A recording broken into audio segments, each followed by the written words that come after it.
Alright, ladies and gentlemen, what we have today is the assembly of the Hyperlite Freerange freestyle frame. Now it's not very hard, but I decided to make this video for people who are thinking about buying it. You can see how it's designed and how it comes together. It's really, it's pretty unique. So the first thing I like to do is to start with the press nuts, putting the press nuts through the bottom plate. So I'm using a 2.5mm hex screw with a washer, and I use that to pull the press nuts through the plate. You want to make sure you put them on the right side there. So let's get started with these. Get the thread started, get the tool, and use the torque from the tool to pull the press nut through. Now you don't have to get it really tight initially, you just want to get it started, because you can always come back and do the final torque when you put on the arms. That nice and snug, and repeat.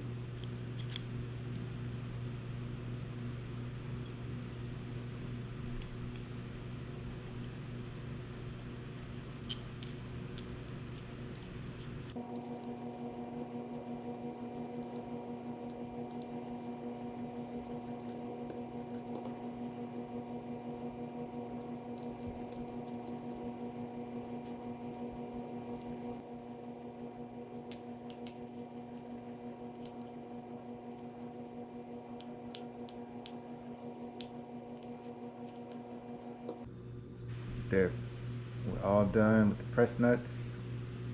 Got them all nice and neat, nice and flush.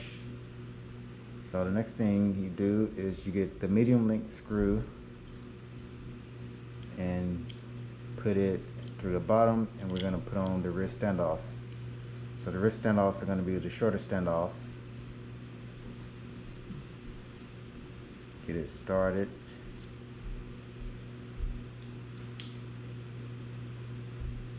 Tighten it up.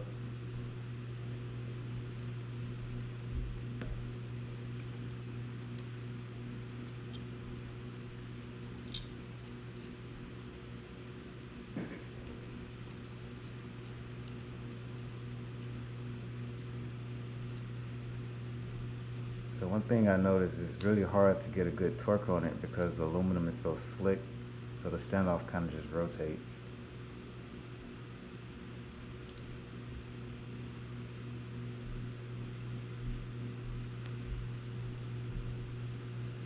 I'm just idiot checking myself to make sure I'm doing this right. Maybe we do need a video to know how to assemble this frame. It's like people don't give you instructions nowadays. You just have to figure it out. But I'm gonna keep going. This seems right.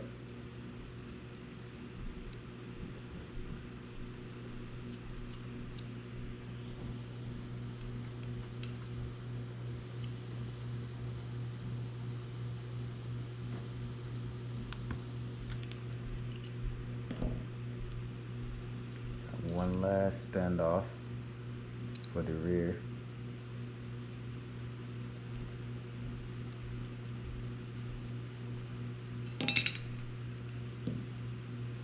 Don't be clumsy like me. Alright, so we got that done. Let's move on to the arms. So I was looking at this earlier, and the arms, they can almost go backwards, because they just go through these slots here on the aluminum plate. So this is, if you put it on wrong, it's not flush right here. You get a little bit of a gap. If you put it on right, it's flush. So these are the front arms, and you want it to be more like a dead cat. Put it on wrong, you get like a narrow cat or whatever. But the front arms, they should go wider, and they should be flush to the aluminum. So yeah, let's get the bottom plate, line it up, get the second longest screws here that come in the kit, and get it started.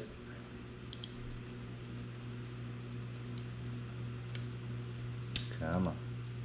Yep. Just snug it up. Get another arm. Slide it on in there.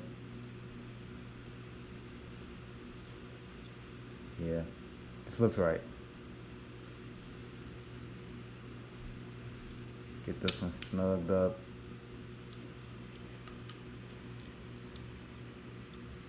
Move on to a back arm. Slide the back arm in.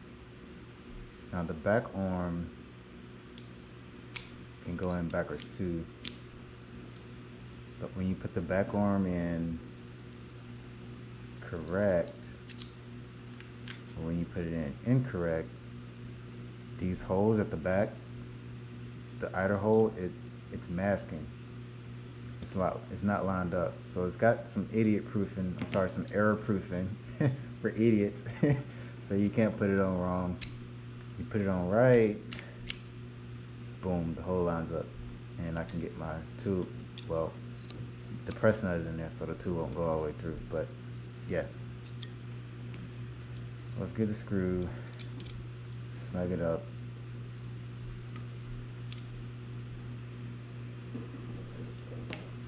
Put on the last arm, same thing.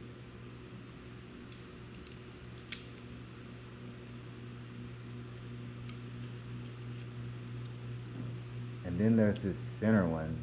I guess it's for just added rigidity. I don't see a real use for it, but they put it there, so I'm gonna use this bad boy because we want that all the rigidity. Now we can do final torques.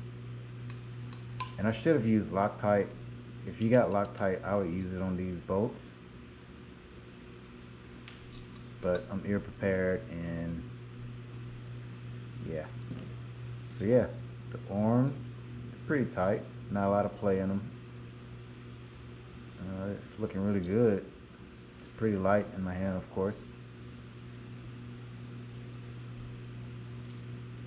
So now we got these front standoffs. We're gonna go up there. I'm 1000% sure that this is right. What you guys think? Let's get the top plate. Let's mock it up.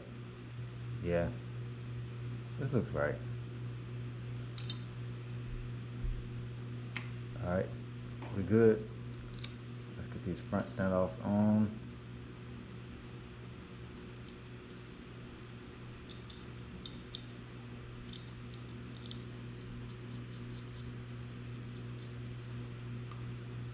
I mean, we're all smart people in this hobby. Surely we can figure out how to put together a frame, right? We don't need no sticking instructions. You might get it wrong, but eventually you figure it out. Cause like I built an Apex like completely backwards one time. It was terrible. I laughed at myself.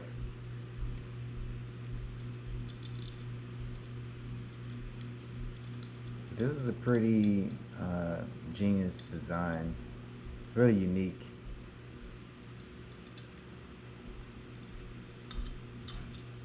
Put the front standoffs down, and boom. The bottom is finished. Looking really cute there.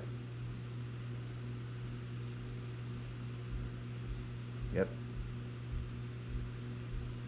So 3D printed pieces. We have the camera mounts that are gonna go on the front up here. These are like 3D printed.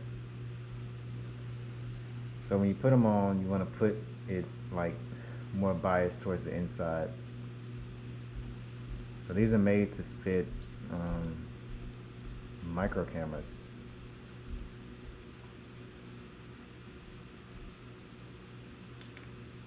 Get those both on, straighten them up.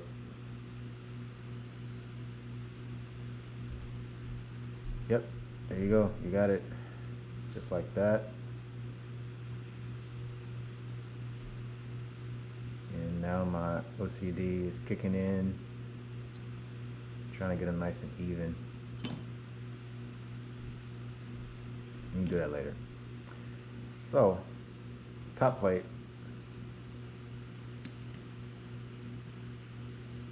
Extra standoffs for some reason. So top plate, Go on. Nope, backwards. See, idiot proof. Good job, Pyro. So this 3D printed piece is for like your if you use a U.FL antenna. It goes on the rear.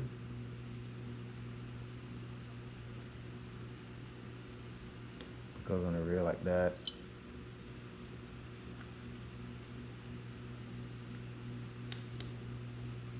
Come on. Yeah, goes on the rear like that. Run your antenna through there. But I don't use these. I'm gonna use, I just always zip tie my antenna to the top plate. So top plate.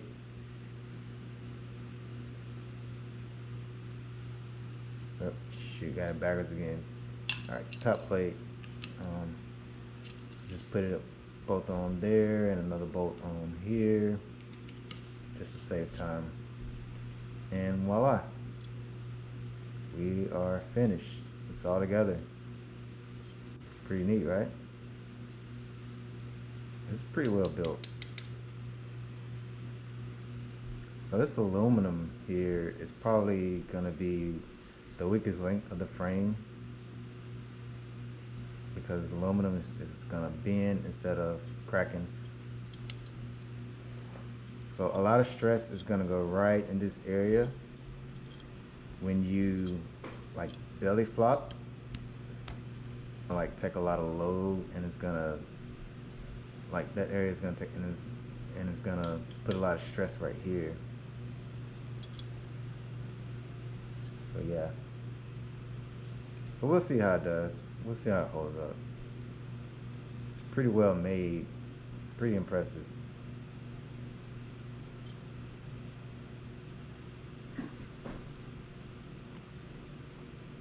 So we're done.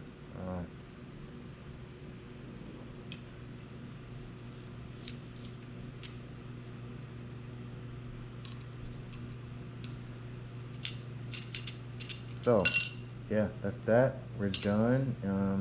For this frame, for this build, I'm gonna be switching over some used electronics, and we'll give it a flight. I'll see you guys later.